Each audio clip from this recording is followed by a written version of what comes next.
बातमीकडे वळतोय। सत्तेसाठी भाजप आणि काँग्रेसचा छुपा समझोता आहे। सुजात आंबेडकरांनी हा गंभीर आरोप केलाय। सुजात आंबेडकरांच्या दाव्याने राजकीय वर्तुळामध्ये खळबळ उडाल्याचं पाहायला मिळतंय। पुन्हा देशामध्ये सत्ता मिळवण्यासाठी भाजप आणि काँग्रेसमध्ये छुपा समझोता झाला असल्याचा आरोप वंचित बहुजन आघाडीचे युवा नेते सुजात आंबेडकरांनी केलाय। दरम्यान सुजात आंबेडकरांच्या दाव्याने राजकीय वर्तुळामध्ये एकच खळबळ उडाल्याचं पाहायला मिळतंय।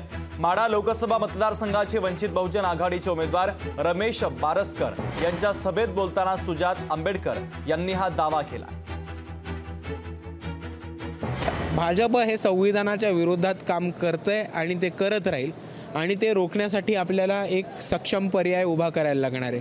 दुसऱ्या बाजूला आपल्याला एक गोष्ट दिसते की 70 वर्षांपासून काँग्रेस हे सत्तेमध्ये होती, पण त्यांनी असं काही केलं नाही आहे की संविधानाचा पाया आणि ढाचा अजून मजबूत होईल आणि भाजपसारखा कोण डिक्टेटर आला तर तो संविधान बदलणार नाही, असं पण काही काम आपल्याला काँग्रेसकडनं होताना दिसत नाही आहे। आता भाजप आणि काँग्रेसमध्ये हा एक छुपा समझोता आहे की थोडे दिवस ते सत्तेमध्ये बसतील, मग थोडे दिवस हे सत्तेमध्ये बसतील, पण इकडच्या वंचितांना सत्तेमध्ये कधीच जाऊ देणार नाही, तिकडच्या बहुजनांना सत्तेमध्ये कधीच जाऊ देणार नाही।